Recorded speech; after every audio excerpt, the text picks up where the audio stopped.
Bonjour les libres, comment allez-vous? Alors, ce soir, déjà avant tout, est-ce que ça vous est déjà arrivé de vous ressentir rejeté, de vous ressentir abandonné, quelles que soient les circonstances, quelles que soient les personnes, que ce soit dans le monde familial, dans le monde relationnel ou dans le monde professionnel ou autre?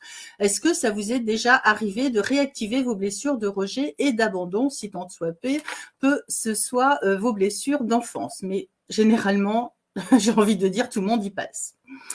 Alors, pour ceux qui ne me connaissent pas, je m'appelle Marie-Pierre Mounaïr, je suis auteure de livres de développement personnel, j'en suis assise pour l'instant. J'accompagne également les personnes de l'idée à la publication pour coucher sur papier leurs récits et j'allie, quand le moment s'en fait sentir, le côté thérapeutique de l'écriture. C'est ce qui fait ma particularité. Et j'accompagne les personnes donc sur toutes les phases du livre. Et aujourd'hui, c'est pas de moi que je veux parler, mais j'ai une invitée d'honneur que j'aimerais vous présenter, qui s'appelle Ginestra Morard, qui est coach et spécialisée sur l'enfant intérieur. Voilà, donc bonjour Ginestra. Bonjour Marie-Pierre, merci beaucoup pour ton invitation. Ça me Avec fait beaucoup de plaisir. plaisir d'être ici. Est-ce que tu peux te présenter, s'il te plaît, plus en détail? Oui, toi, tu m'as présenté déjà. Je suis coach intuitive spécialisée dans la guérison intérieure de l'enfant, spécialisée dans la guérison de l'enfant intérieur. Mais je suis pas juste ça. Derrière se cache une femme, une maman. Et pour les personnes qui s'étonnent pourquoi j'ai un accent, je suis d'origine roumaine, mais je vis au Québec depuis 20 ans maintenant. Donc ça, pour clarifier d'où je viens, cette personne exotique. Et, tu vois, j'ai commencé la carrière de coaching, pas parce que je le voulais, mais parce que j'étais comme obligée, tu vois. Ça a commencé avec un grand divorce, il y a 10 ans de cela, où un divorce, j'étais mariée pendant 15 ans avec un homme narcissique. Et peut-être plusieurs d'entre vous ont eu cette mauvaise expérience. Le narcissique, c'est quand tu sors d'une relation avec un narcissique, tu sors complètement brisé, complètement brisé. J'étais tellement brisée au point que je n'étais pas capable de choisir les rideaux pour mes fenêtres. La capacité de choisir était comme effacée, estime de soi, confiance en soi, amour de soi, c'est comme c'était à zéro, vraiment à zéro, j'étais en dessous de la terre. En plus, j'étais dépressive, je vivais une dépression majeure et dans les dépressions majeures, ça vient souvent cette tendance suicidaire. Donc, j'étais vraiment pleinement plongée dans cette histoire. Et vous savez, si ça aurait été juste ma vie, ok, mais j'ai 2 enfants. Et à ce moment-là, mes enfants étaient petits et j'ai dit non, non, non, je vais jamais accepter qu'à cause d'un homme narcissique, de la mauvaise personne que j'ai rencontrée, ma vie est tellement à dérive. Je peux pas laisser ces enfants les abandonner, les priver de leur mère. Il faut que je fasse quelque chose. Et c'est comme ça que j'ai commencé le chemin du développement personnel. Essayer à me comprendre. Parce que moi, à ce moment-là, je suivais une thérapie, mais il y avait zéro résultat. J'ai passé 1 heure dans le cabinet à parler, à parler, à parler. Je sortais de là et ok, je revenais dans mon mal-être sans avoir la capacité de le comprendre. Et à ce moment-là, je dis non, non, il faut que ce soit un autre chemin, une autre solution. J'avais jamais accepté que non, c'est fini. Et alors, j'ai commencé à chercher. Et j'ai eu aussi la chance, mais aussi le privilège, parce que je vis ici au Canada et les États-Unis sont juste proches. Et j'ai commencé à me former avec les plus grandes personnalités de la planète. Tout ce que vous pouvez imaginer en développement personnel, Tony Robbins, Mary Morrissey, Bob Proctor, Eckhart Tolle, tous ont été mes maîtres parce que j'ai Ah, pris tu des les as formations. tous connus, toi, Je les super. ai obtenus. Effectivement, je suis allée aux États-Unis pour faire des séminaires, des webinaires, des retraites, des conférences, de tout ce que vous voulez. Pourquoi? Pas parce que je voulais absolument sauver le monde, mais je voulais me sauver moi-même. Et je me rappelle qu'après, les personnes qui sont vraiment dans la spiritualité peuvent comprendre, on appelle cette période très noire la nuit noire de l'âme. Hmm. Et ça m'a pris 7 ans pour sortir de la nuit noire de l'âme. Et un jour, je me rappelle, quand je me réveille, c'était un matin, je me suis tout simplement, je me sentais tellement en paix, c'était une paix profonde, profonde dans ma vie. Et je ne comprenais pas, ok, qu'est-ce qui se passe? Et quand je regarde en arrière, je dis, ah, maintenant j'ai fait tout ça. Et de cette expérience transformatrice, je suis sortie avec un message. Tu n'es pas ton histoire, tu peux transformer ta vie. Et je dis, il faut que j'enseigne aux autres femmes qui se trouvent dans la même place que moi je l'étais, il faut que je les enseigne le chemin de la guérison. C'est comme ça que j'ai commencé ma carrière dans le coaching. Super, on a quand même des similitudes, hein. Puisque moi, il m'a fallu des burn-out, mais effectivement, vécu avec un pervers narcissique que j'ai vécu aussi, moins longtemps que toi, mais effectivement, ça fait quand même pas mal de dégâts et après, ça crée beaucoup de blessures, ça crée beaucoup de peur, ça crée pas mal de choses. Et quand il y a des enfants au milieu, c'est encore une autre histoire. Exactement, Tout à exactement. fait. Donc c'est pour ça aussi qu'on peut faire ce métier-là, puisque il faut d'abord se guérir soi-même, ou du moins apaiser, cicatriser ses blessures. Guérir, c'est peut-être un grand mot, mais qui est un peu employé un peu à toutes les sauces. Mais j'ai envie de dire apaiser ses blessures, et c'est le sujet de ce soir d'ailleurs, parce que tout comme toi, je suis aussi une passionnée des blessures et de Lise Bourbeau, qui m'a mis le pied à l'étrier. Mais toi, tu vas nous parler justement de ces blessures de rejet et d'abandon que beaucoup d'entre nous, malheureusement, connaissent très bien. Exactement. Mais tu vois, Marie-Pierre, je pense que toute la planète, à un certain degré, a ses blessures. Tu vois? Parce que chacun d'entre nous, dans une circonstance ou dans une autre, s'est senti un peu délaissé, un peu rejeté, un peu abandonné, un peu oublié. Donc, tu vois, chacun d'entre nous, à un certain degré, il va avoir à l'intérieur de nous, on dit qu'on vient tous au monde avec les 5 blessures, tu vois. Mais après, en fonction de notre environnement dans lequel on grandit, il y a tendance à développer une ou l'autre. Et tu vois, qu'est-ce que c'est super intéressant, des enfants qui ont grandi dans la même famille, même contexte, même environnement, développent des blessures différentes. Tout à Tu fait. vois. Et alors, on revient pourquoi, la question pourquoi. Parce que tout passe par un filtre personnel, par le filtre personnel de l'enfant. Et maintenant, on va commencer par la base. Quand se développent ces blessures, parce que toi, tu dis, on le ressent, on les vit, mais on n'est pas tellement conscient comme on ressent les conséquences, tu vois, cette douleur, cette lourdeur à l'intérieur de nous, ces sentiments que je suis toute seule, tu vois. C'est ça qu'on ressent plus, mais c'est pas toujours qu'on est conscient qu'on a ces blessures. On n'est Et pas je du tout vois conscient même. Ouais, on n'est pas du tout exactement, conscient au départ. Tant qu'on n'a pas commencé à cheminer, j'ai envie de dire qu'on n'en a pas conscience. On ressent un mal-être et il y a beaucoup de personnes qui peuvent faire ce genre de réflexion. J'ai tout pour être heureuse, mais je suis pas heureuse et je sais pas pourquoi. Et exactement. généralement, c'est qu'il y a effectivement des blessures qui se réactivent par moment, mais la personne, comme elle n'a pas encore cette conscience, il faut qu'elle chemine, hein, ça va venir. Il faut rassurer aussi les gens qui peuvent dire ce genre de choses. Hein, on y arrive, hein, on est passé par les mêmes étapes, donc on garantit qu'on y Exactement. arrive. Mais tu vois, je vais aller un peu plus en profondeur. Pourquoi je me suis spécialisée vraiment sur cet enfant intérieur qui est une notion vraiment mal comprise. Il y a beaucoup de personnes qui considèrent que l'enfant intérieur, c'est nous quand on était petits. Or, ce n'est pas le cas. C'est notre état pur primaire. C'est comme notre inconscient sans empreinte, sans aucun programme. Tu vois, ça, c'est notre enfant intérieur. Mais je vais revenir vraiment à l'enfance, à la base de notre vie, parce que pendant notre enfance, ça, pourquoi on dit les 7 ans, les premières 7 années de la vie sont les plus importants? Parce que pendant les premières 7 années de la vie de l'enfant, notre cerveau, l'enfant, il n'a pas un filtre réflexif. Tout ce que sa mère va lui dire, son père va lui dire, il va voir autour de lui, il va vivre des expériences pour l'enfant, c'est vrai. Il n'a pas la capacité de dire, attends, il faut que, non, on prend avec un grain de sel. Non, l'enfant, il va pas avoir cette capacité.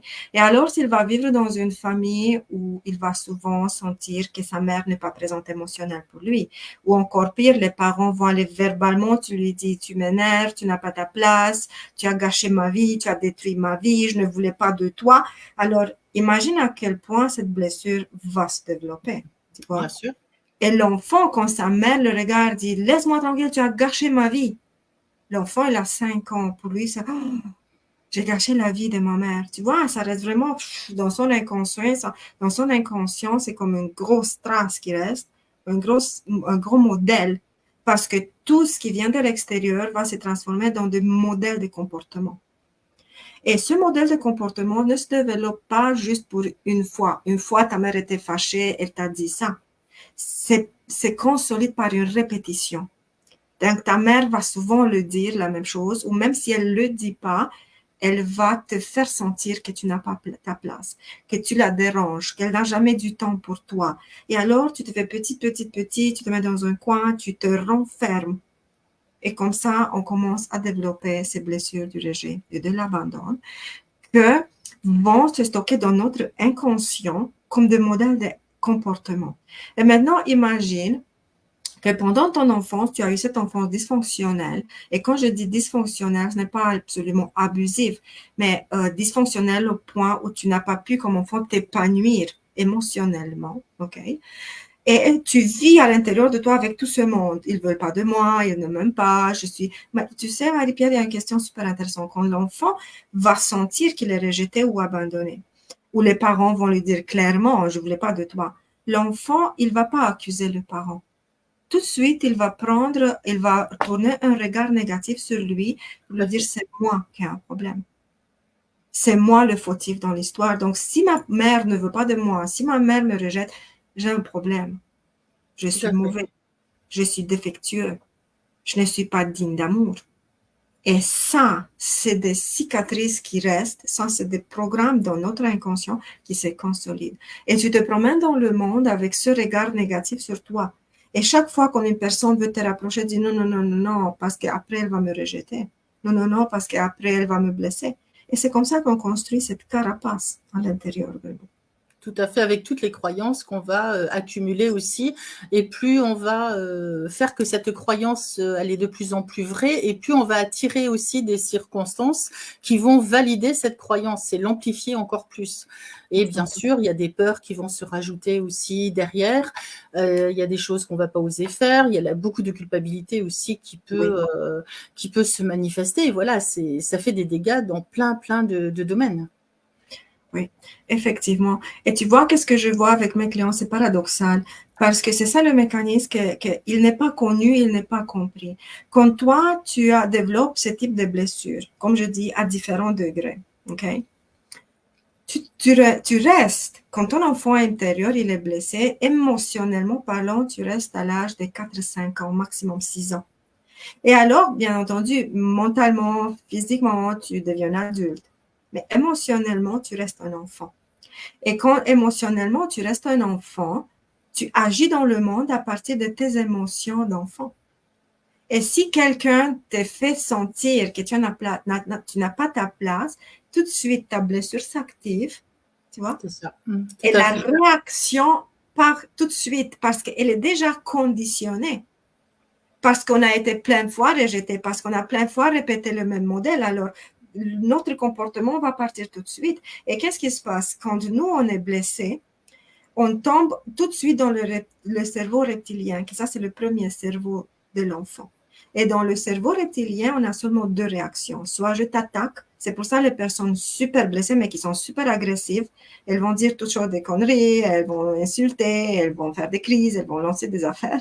Tu vois, ça, c'est une réaction. Et l'autre réaction, c'est je me cache. Je fuis les conflits, je fuis les disputes, je fuis tout ce que ça me sort de ma zone de confort et qui me menace. Tu vois? C'est ça. Donc, c'est ça que ça se passe. Et c'est pour ça qu'on arrive à 50 ans, on a un conflit au travail, et d'un coup, soit je deviens agressif, soit je me cache. Pourquoi? Parce que tu n'agis pas à partir de ton cerveau d'adulte. Tu agis à partir de ton cerveau reptilien. Tout de suite, tu tombes dans le reptilien. Tes émotions d'enfant de 5-6 ans vont s'activer et tes réactions sont en égale mesure les réactions d'un enfant de 5-6 ans. Tout à fait. C'est tout à fait ça. Après, il ne faut pas non plus, quand on est parent, se flageller non plus si on a donné aussi des blessures, transmis des blessures à nos enfants, parce qu'il y a aussi le côté transgénérationnel qui va jouer aussi. On peut aussi porter sur nos épaules les blessures de rejet ou d'abandon, puisque c'est le sujet de ce soir, de nos parents, de nos grands-parents, voire plusieurs générations au-dessus. Et ça, avant de le détecter, c'est un petit peu plus compliqué aussi. Alors, quand on a la chance de pouvoir poser des questions tant que les personnes sont encore là et de pouvoir connaître un peu l'histoire familiale, bon, ça peut s'expliquer aussi. Et on peut avoir un autre regard aussi à partir du moment où on va comprendre l'histoire, par exemple, de notre grand-mère qui avait elle-même vécu sa blessure de rejet, auquel on était hyper en colère contre elle parce qu'elle nous a provoqué cette blessure de rejet au départ, et puis ça s'est manifesté à plusieurs reprises dans la vie. Et puis quand on comprend son histoire, on se dit oui, mais en fait, elle n'était pas forcément responsable. c'est tout ce cheminement-là qui est intéressant de faire aussi et qui prend quand même un petit peu de temps. Ça se fait pas en 2 jours. Ça se fait pas en 2 jours. Mais tu vois, justement, j'avais une entrevue il y a quelques jours dans une autre communauté et on discutait justement, toi comme parent, OK, nous avons été élevés par des parents inconscients de tous ces mécanismes, OK? Mhm. On a développé ces blessures. Mais arrivé maintenant, nous, à notre tour, on est des parents. Qu'est-ce qu'on peut faire pour que nos enfants ne développent pas ces Tout blessures? à fait, tout à fait. Et qu'est-ce que moi j'ai répondu? C'est tout simplement, il faut que tu sois un parent conscient. Parce qu'un parent conscient, même s'il va transmettre d'une manière inconsciente ses blessures à son enfant, il va pouvoir avoir un regard un peu plus neutre sur son propre comportement et se rattraper, tu vois, de se rattraper. Mais quand le parent va être inconscient, ça, c'est comme vraiment réellement, tu vas transmettre cette blessure à ton enfant. Ah bon, on le fait pas exprès, c'est sûr. On ne fait pas exprès. Évidemment. Et je te donne un exemple. Tu vois, j'avais une cliente qui vivait des peurs, d'attaques, panique quand quelqu'un de sa famille était malade. Tu avais un petit rhume, pour elle, tu étais déjà mort, tu vois. Ah oui, Et elle avait comme ça ce cheminement dans sa tête. Ah, il est malade, il va faire une pneumonie, il est sensible, il va arriver à l'hôpital, là, il va mourir. Et d'ici là, faisait une grosse crise d'attaque, de panique, de tout ce que tu veux.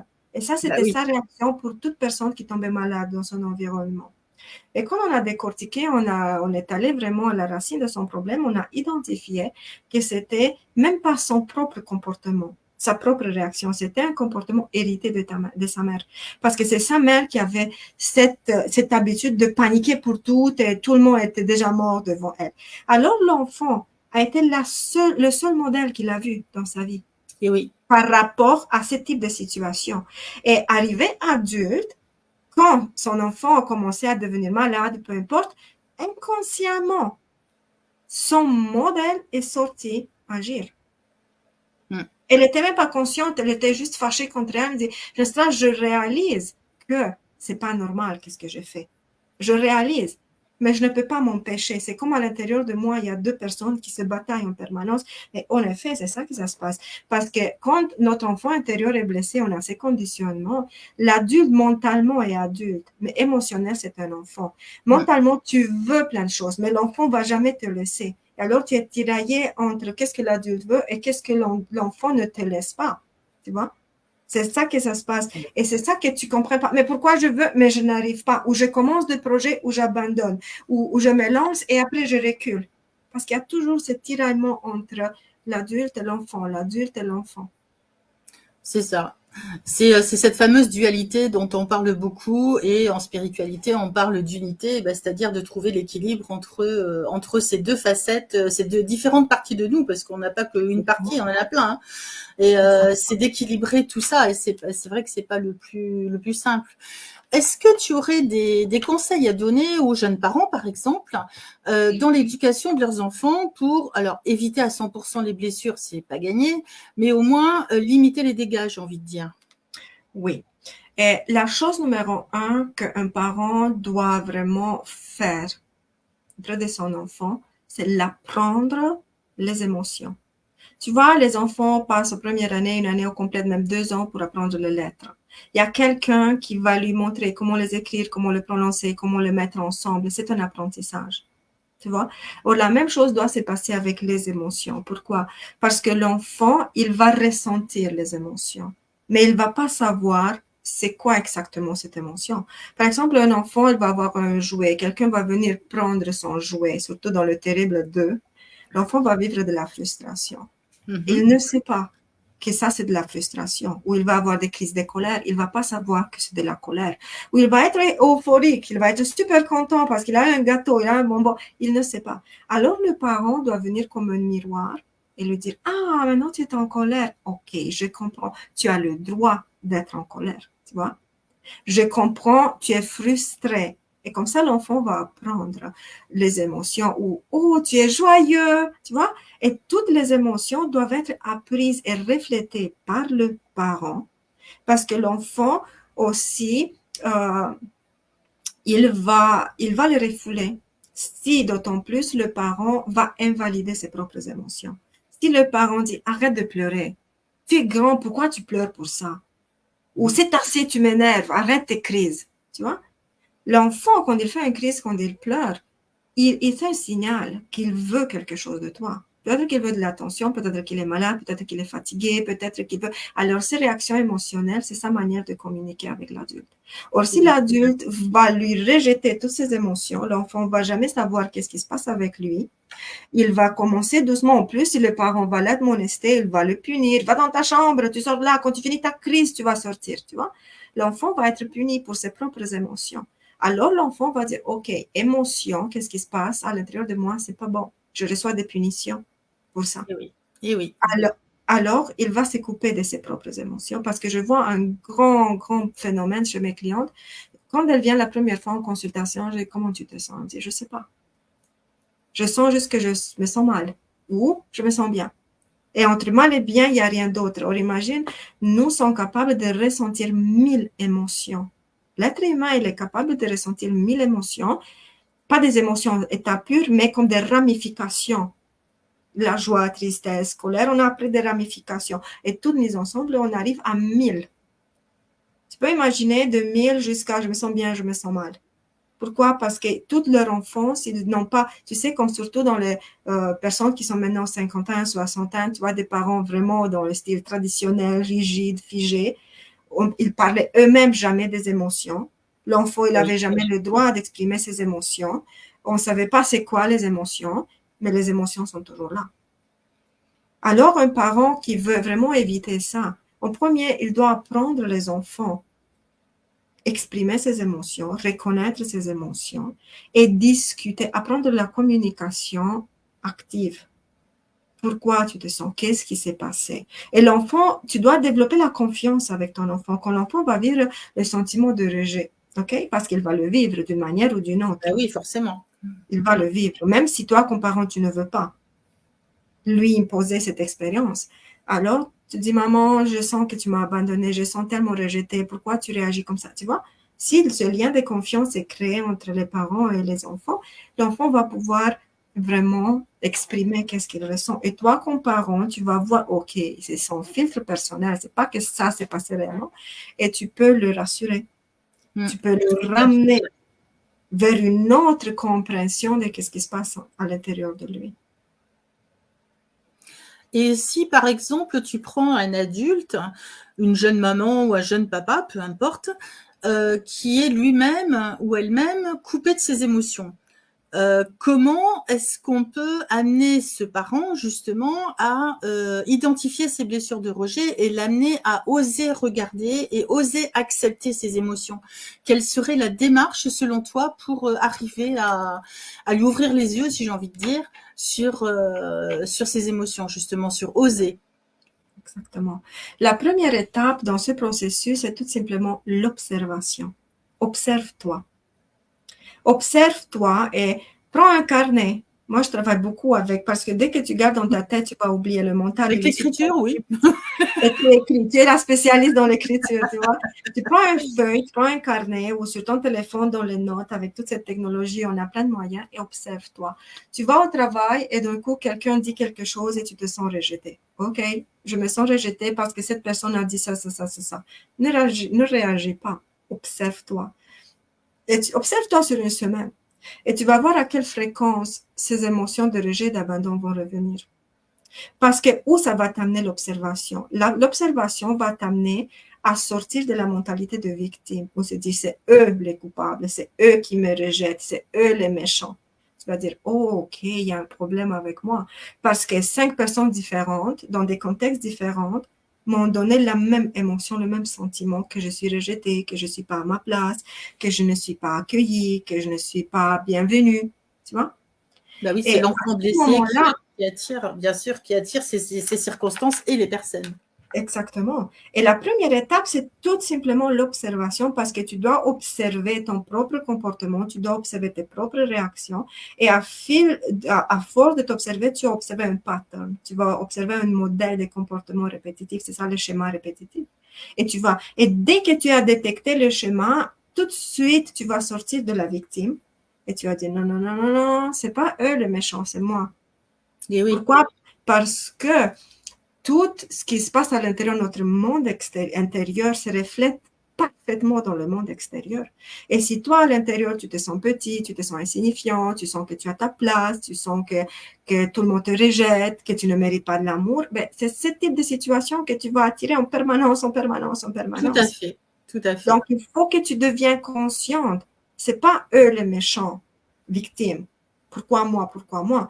Après, tu changes la question. À la place de dire pourquoi moi, tu dis qu'est-ce que eux, tous ces miroirs, éveillent en moi.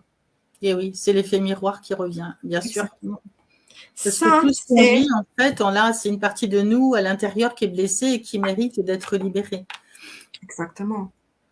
Donc, c'est ça la première stratégie, mais d'ailleurs la plus importante, parce que sans observation, tu ne peux pas savoir qu'est-ce qui ne fonctionne pas à l'intérieur de toi. Pourquoi? Parce que tous nos schémas répétitifs et tous nos comportements dysfonctionnels se manifestent sous forme d'habitudes de vie. Et tu ne questionnes jamais tes habitudes. Par exemple, je te donne un exemple très banal, mais très vrai. Si toi, tu as vu ta mère que quand elle faisait sa soupe, elle coupait les carottes en rondelles. OK? Un exemple basic. Et toi, tu as pris cette habitude et arrivé à l'âge adulte, tu fais exactement la même chose. Tu coupes tes carottes en rondelles. C'est une habitude. Tu ne questionnes jamais ta manière de couper tes carottes. Tu ne pourrais dire, ben, est-ce que je peux laisser la carotte entière ou la couper en dés? Tout à fait. Ou la réflexion de quelqu'un d'autre, mais pourquoi tu les coupes en rondelles? Oui. Ben, tu vois, Marie-Pierre, quand quelqu'un te pose cette question, pourquoi tu la coupes en rondelles, tu dis parce que je l'ai toujours faite comme ça. Oui, tout à fait, ça va être la réponse, c'est clair. Parce que de ton point de vue, la soupe, elle a un meilleur goût si tu coupes la... Ça se fait comme ça, point. On ne se pose même pas la question, tu as raison. Tu ne te poses pas la question. Et maintenant, imagine avec les habitudes des comportements. On te rejette, tu te replies, tu te renfermes, tu fuis, ou tu lances des objets, ou tu fais des crises de colère, ou tu blâmes tout le monde. Tu vois, c'est des habitudes. Et tu n'es même pas conscient. Et imagine-toi, mais absolument toutes, réactions, comportements, émotions, pensées, sont prises 10 secondes avant que tu deviennes conscient, basées sur ton schéma inconscient. Tu n'es même pas consciente qu'est-ce que tu fais. Tu n'es même pas consciente, mais ton schéma est parti à ta place. Alors, comment amener les personnes qui ne sont pas encore dans, j'ai envie de dire, sur ce chemin d'évolution, à commencer à prendre conscience de ces petites choses-là? À quel moment les blessures vont se réactiver? Est-ce qu'il y a quand tu vois des personnes à côté, de ton entourage ou un peu plus éloigné, sans aller à l'encontre de leur libre arbitre et en respectant aussi leur propre cheminement, leur propre chemin, comment est-ce qu'on peut les amener dans cette réflexion déjà dans un premier temps et ensuite les amener à comprendre, identifier leurs propres blessures et à quel moment elles se réactivent? Je ne sais pas si vous allez aimer ma réponse, mais tu ne peux toujours. Tu ne peux pas. Tu Ben ne oui. peux pas. Pourquoi? Parce qu'une personne qui n'est pas dans un processus de prise de conscience, d'évolution, elle est prise dans un monde de fonctionnement automatique où elle ne se questionne même pas. Elle subit sa vie, mais elle n'est pas consciente. Parce que tu sais qu'est-ce qu'on dit? La chose la plus difficile, c'est de réveiller une personne qui fait semblant de dormir. C'est vrai. C'est vrai. Tu ne peux pas. Tu ne peux pas amener une personne à avoir ce type de réflexion sur ses propres blessures si elle n'est pas dans un chemin d'évolution et d'expansion. C'est impossible. Je m'attendais un peu à la réponse. Mais... Oui, parce que toujours la transformation vient de l'intérieur et pas de l'extérieur. Et oui.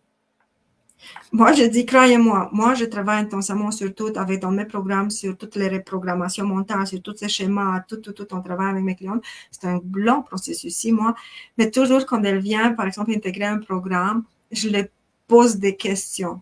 La première question, quelle est ta motivation de changer ta vie sur une échelle de 1 à 10? Tu vois?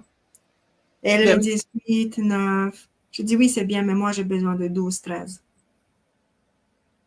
Tu vois? Oui, moi, je comprends bien, mais c'est tout à fait juste ce que tu dis.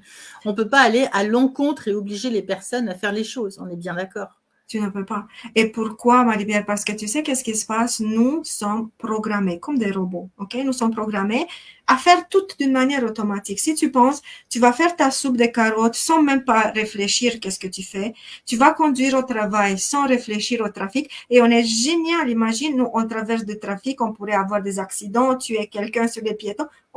Et on est complètement En absent. pilotage automatique, ouais, c'est clair. Exactement. C'est Et vraiment ça. imagine, on va en trafic où notre vie est en danger, où la vie des autres peut être en danger. On est complètement absent, mais on arrive bien au travail où on a besoin d'arriver, tu vois. Imagine à quel point nous sommes géniaux. La C'est clair. programmation est géniale. Et qu'est-ce qui se passe? Quand toi, tu es programmé, il n'y a aucun effort à faire. Le programme fonctionne à ta place. Tu as juste à subir le programme. Or, quand toi, tu dois faire ce cheminement pour transformer ta vie, il faut que tu sors d'une manière consciente et volontaire de ta zone de confort. Et ça Ça, fait c'est peur. sûr. Ça, Et c'est ça fait sûr. peur. Ça fait peur, c'est inconfortable, c'est très inconfortable parce que tu dois faire des choses qu'avant tu les as jamais faites et ça demande toujours d'amener ta conscience vers qu'est-ce que tu fais. Amener ta conscience vers qu'est-ce que tu fais. Par exemple, moi, j'encourage mes clientes à travailler avec des réveils matins, avec des sonneries sur le téléphone, justement pour les sortir toujours de leur zone d'inconscience. Le temps que la nouvelle habitude va prendre forme. Oui, oui, tout à fait. C'est un excellent moyen, ça. Ouais. Parce que sinon, ça nous rattrape en 2 secondes, tout le système, toute la matrice, c'est parti. Et est-ce qu'il y a est-ce que tu pourrais donner peut-être des trucs et astuces parce que des fois c'est très subtil, hein. Tu as une Ouais. blessure qui va se réactiver, mais c'est hyper subtil et tu t'en aperçois que après. En analysant la situation, tu te dis mais oui, mais ça c'est bien sûr parce que c'est l'ego mental qui a pris le dessus et du coup t'as pas compris sur le moment que ta blessure se réactivait et donc bien sûr tu te reprends encore les mêmes conséquences à chaque fois qu'elle se réactive, parce que comme le processus se répète, est-ce que tu as t'as des petites astuces pour essayer de déceler le plus rapidement possible? Je sais que c'est l'observation de soi, c'est comme dirait Jean-Jacques Crèvecoeur, allume ta caméra, c'est observe tes pensées, observe ce que tu dis, observe ton corps, comment il réagit, ça c'est Lise Bourbeau, écoute ton corps, c'est toutes ces choses-là, mais est-ce que tu as d'autres astuces ou d'autres petites choses que les gens peuvent faire pour nos auditeurs? Tu vois, en premier, quand toi, tu as pris conscience. Donc, en premier, quand tu ne prends pas conscience de ta blessure, juste tu subis la blessure, tu es dans la mentalité de la victime. Tu es la victime de la situation, de la personne, de qui que ce soit. Une fois que tu as observé, OK, il y a un problème avec moi, tu passes déjà vers la responsabilisation. OK? Mmh. Tu es conscient que, OK, c'est moi qui ai un problème, mais pareil, tu subis les mêmes émotions, tu sens mal, tu es triste, tu pleures. Et alors, qu'est-ce que tu peux faire comme mesure d'urgence? Il faut changer l'émotion très vite. Et tu peux changer l'émotion quand tu te connectes à une autre émotion qui te fait du bien. Et je vais t'expliquer. Par exemple, toi, tu as vécu ce conflit avec quelqu'un et tu te sens super rejeté, super abandonné. Qu'est-ce qui se passe dans ton monde intérieur? Tu défères dans ton mental toutes les images et toutes les situations où tu t'es senti de la même façon. Ah, mais moi aussi, ma mère m'a rejeté, mon père n'a pas voulu de moi, mais mon premier amoureux aussi, tu vois? Et c'est ça qui roule Mmh. en permanence, en permanence. Or, le cerveau humain, il ne fonctionne pas avec des mots. Nous, on dit beaucoup, beaucoup de choses, mais c'est pas comme ça qu'on fonctionne. On ne fonctionne pas à travers les mots. Notre cerveau, il fonctionne à travers les images, tu vois?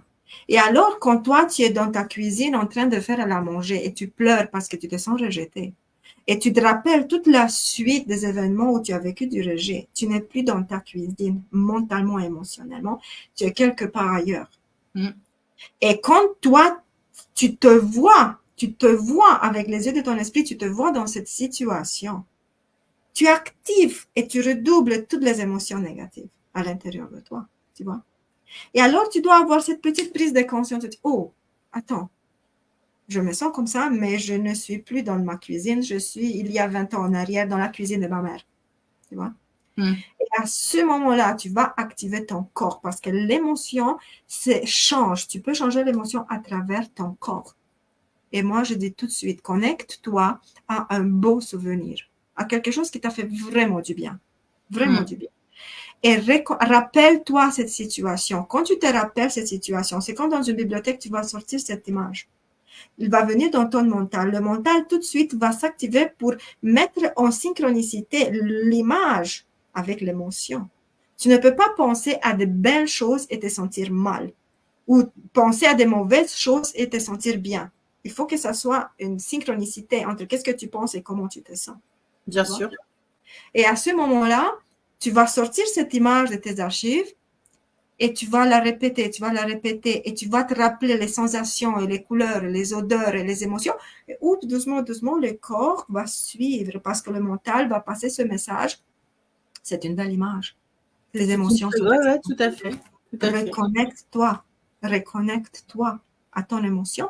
Et d'un coup, tu commences à changer l'émotion. Et étape numéro 2, super puissante, tu commences à bouger. Parce que quand toi, tu es triste, dépressive, on m'a abandonné, on m'a rejeté, figé. Tu coupes l'oxygène, le cerveau n'est plus oxygéné, c'est fini, il n'y a plus d'oxygène dans ton cerveau. Tu tombes dans le reptilien, il y a juste de réactions. Alors, il faut que tu respires.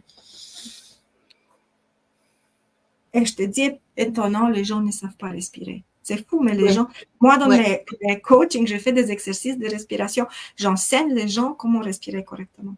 Tu vois? Et tu respires, et à ce moment-là, tu te connectes à ton corps et tu bouges avec ton corps et tu entres en expansion et tu bouges les bras et les jambes et tu mets de la musique. Et je te dis, si tu appliques cette stratégie en 10 minutes, tu es tout de suite sorti de là et tu dis, oh my God, qu'est-ce qui se passe avec moi? Et tu peux mettre une musique aussi qui te rappelle des bons souvenirs par la même occasion. Absolument. Et là, ça va faire le switch. Et là, tu vas switcher effectivement comme une baguette magique, en fait. Mais regarde qu'est-ce que nous on fait, Marie-Pierre. Et surtout quand tu vis des ruptures amoureuses. Et tu vas écouter toutes les chansons tristes des ruptures amoureuses. C'est clair.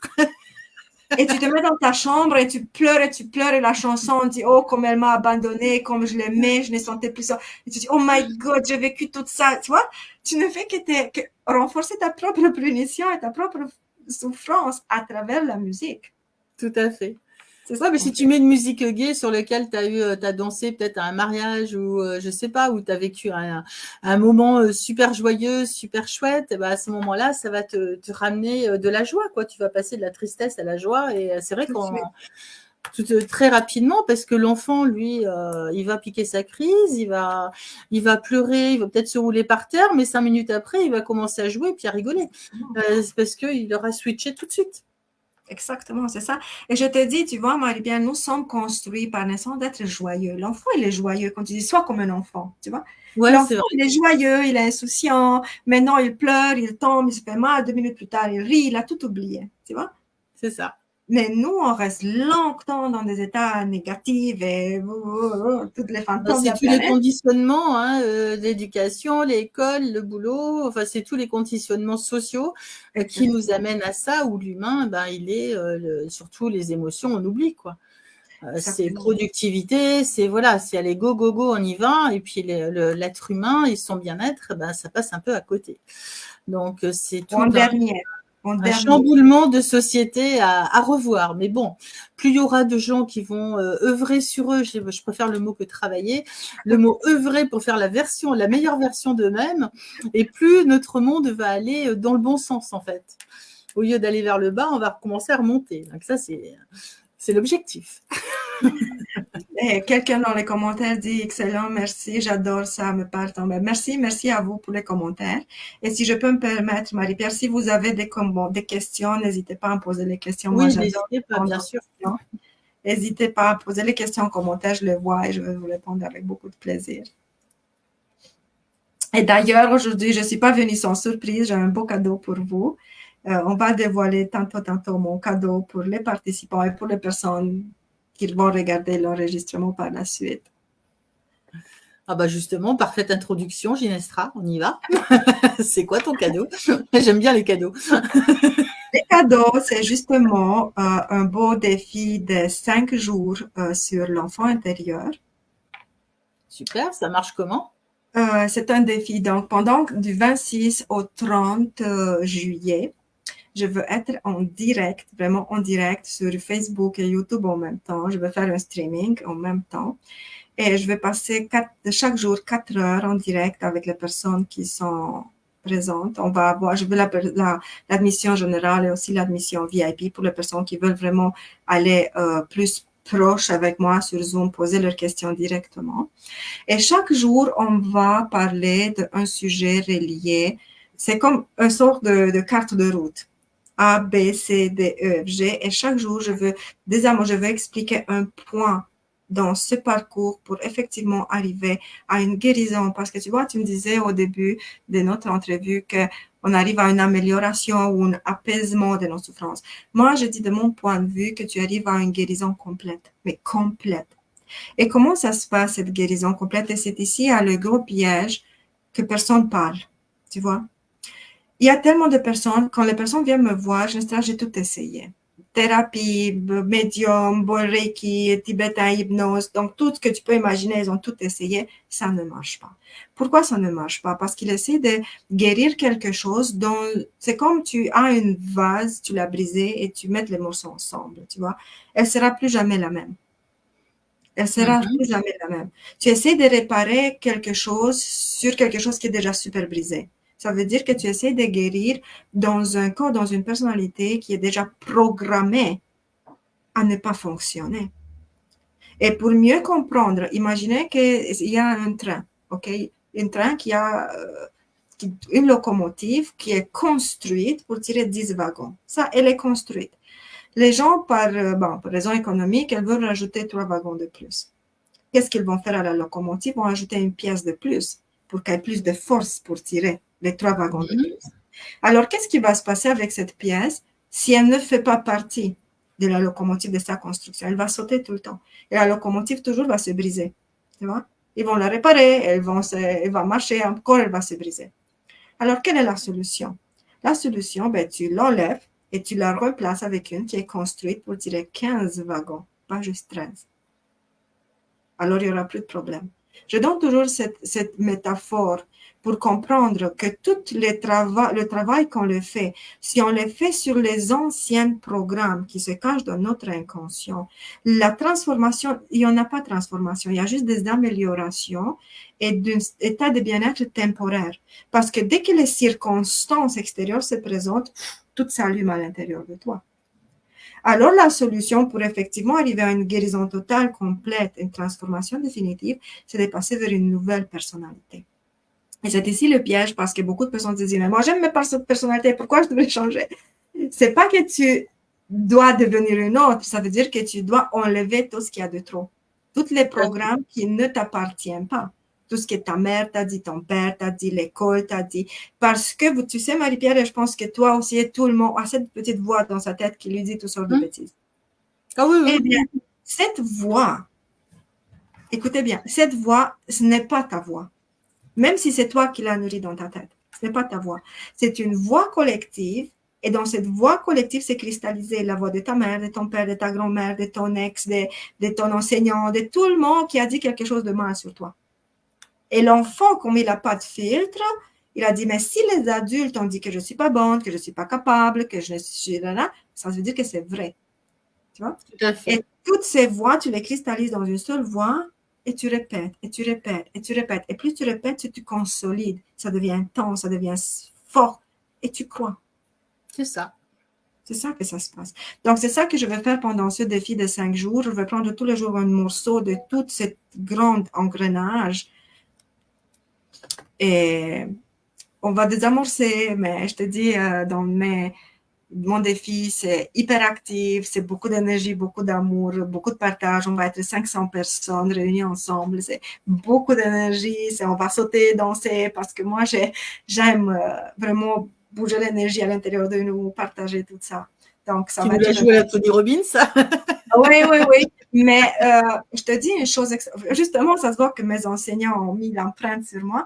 Et pourquoi? Parce que, tu vois, quand nous, dans une conférence, on reste comme ça et tu écoutes, ton mental va partir dans toutes les directions. Tout à fait. Et tu es attentif parce que notre attention n'est pas linéaire, elle est comme ça, tu vois. Et on a des pics d'attention. Mais tout ce qui s'est passé entre les pics n'existe pas pour nous. C'est pour Mais ça quand qu'on toi, retient 10% généralement de tout ce qui a été dit, ouais. Exactement, parce qu'on a des pics d'attention.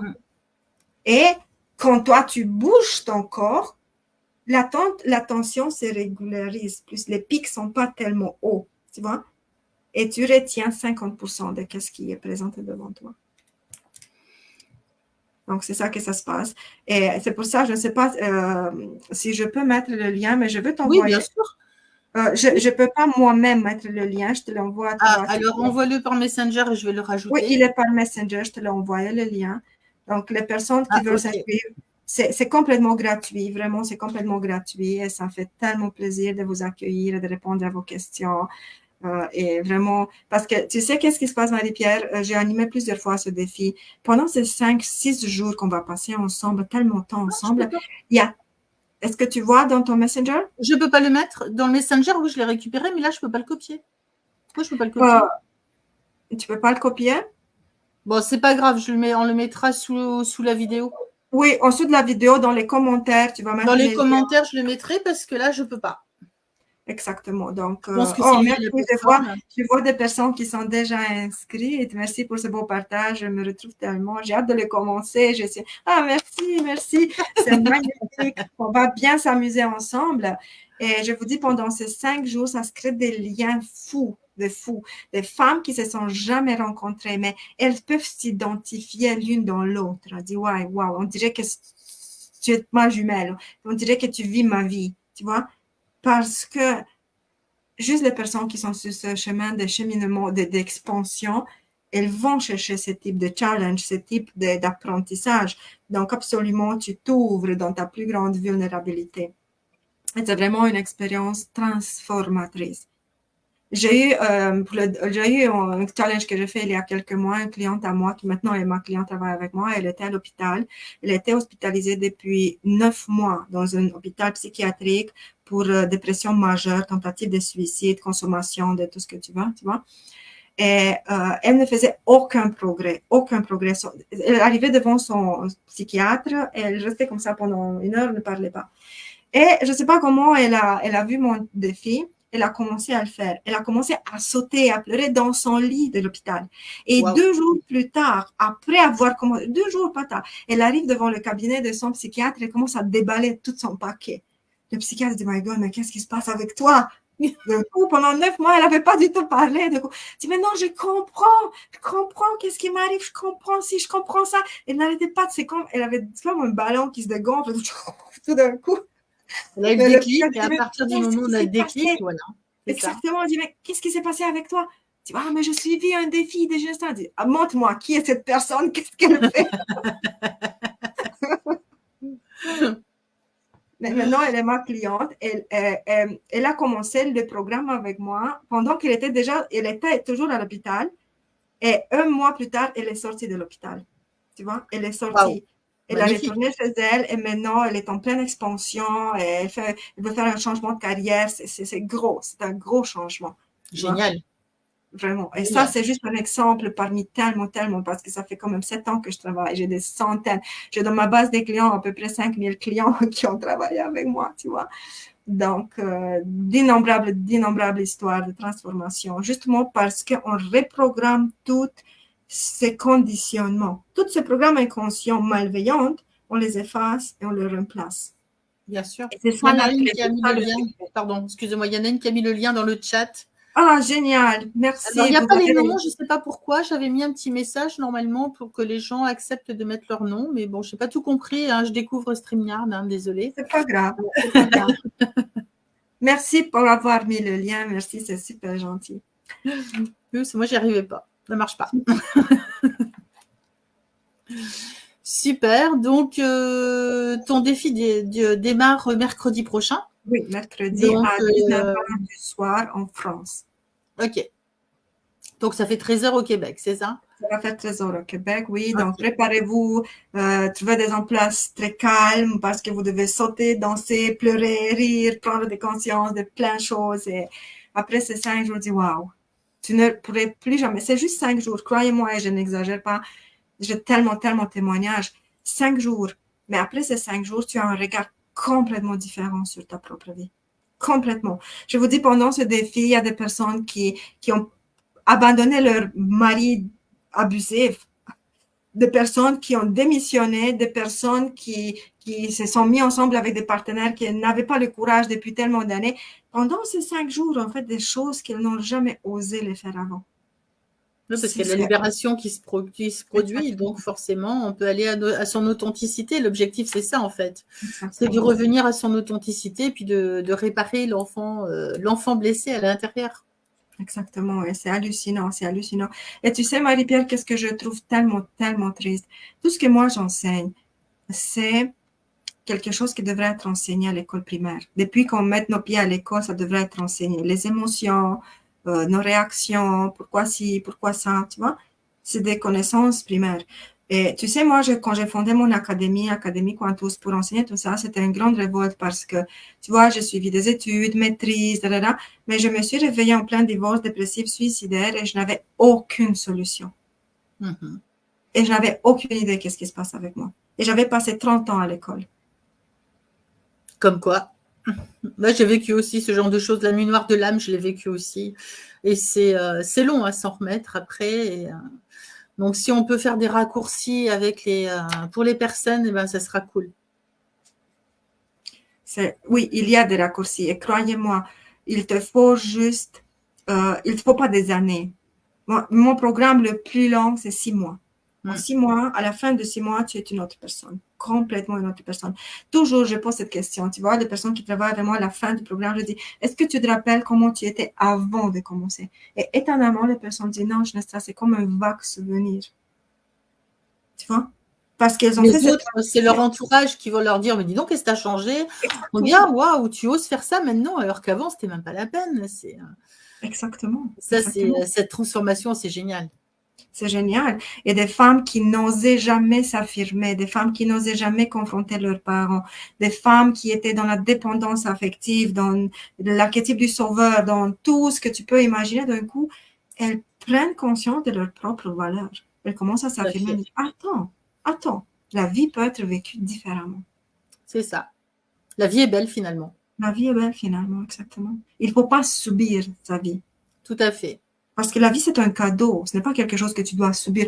Oh, je vis. Non, c'est comme tu dois entrer en expansion, à condition d'enlever tous ces conditionnements qui te gardent en dessous de la terre.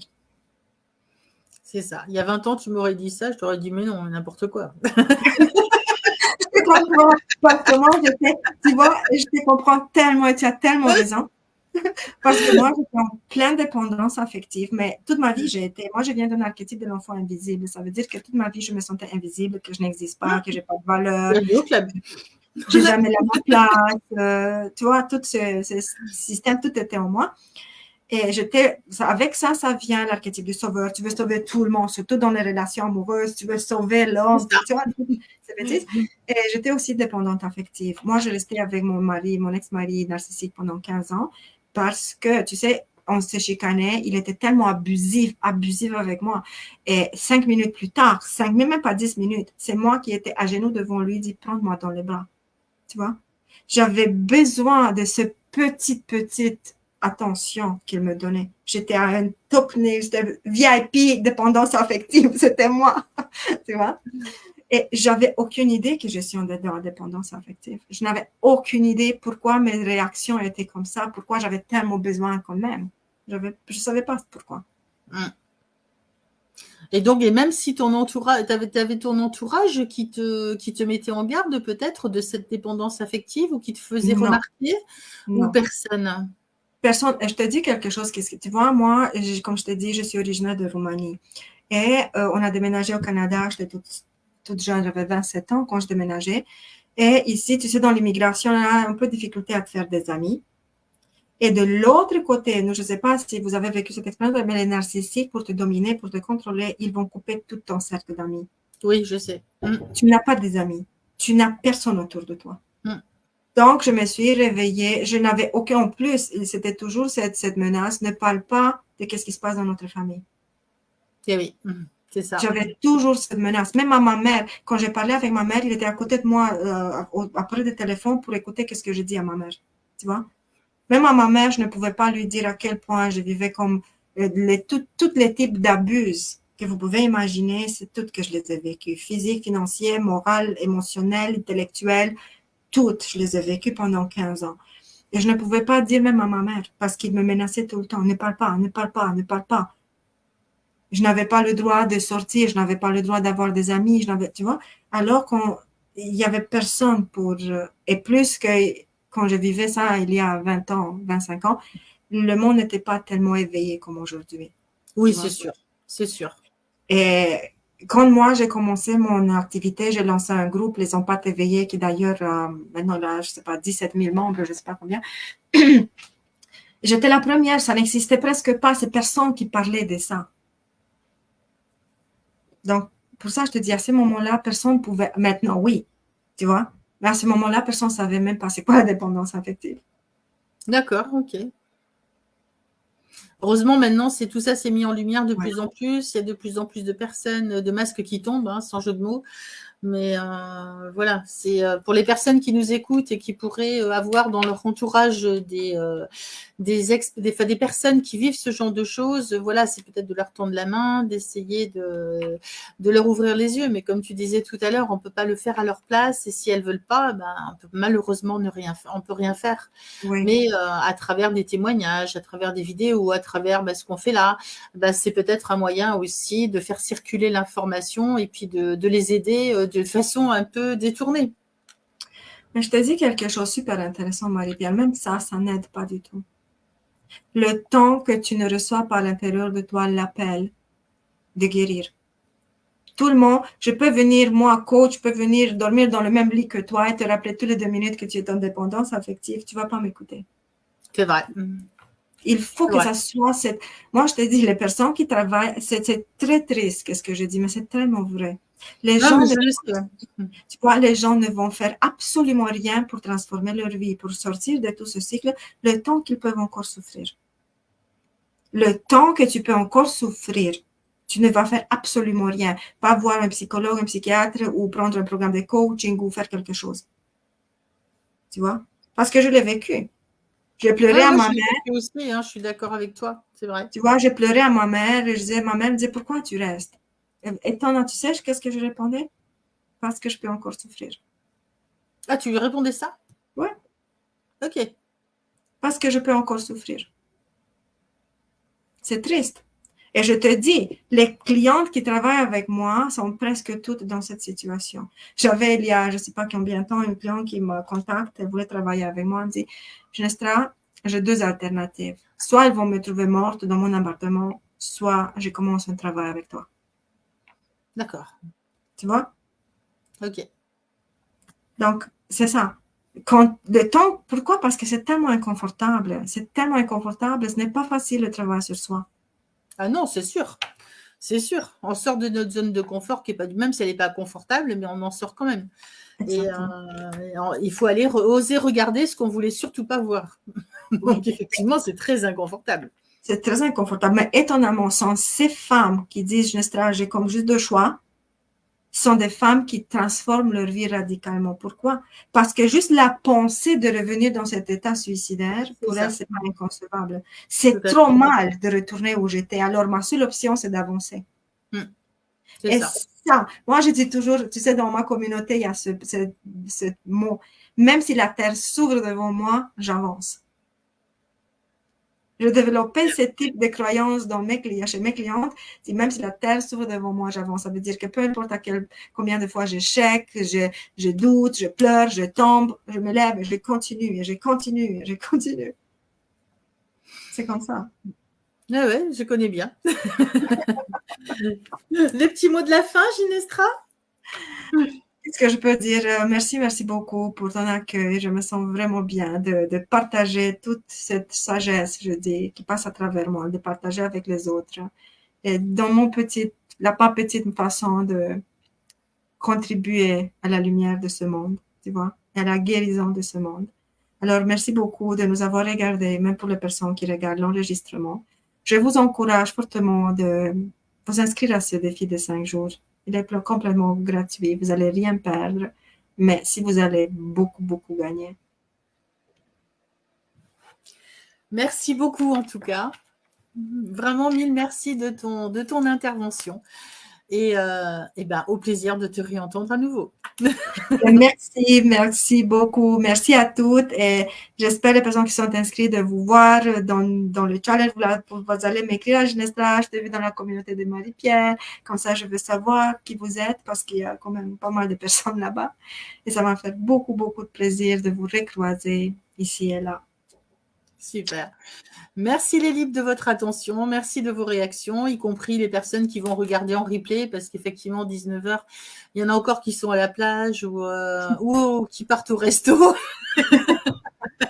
s'ils sont pas encore sortis du boulot.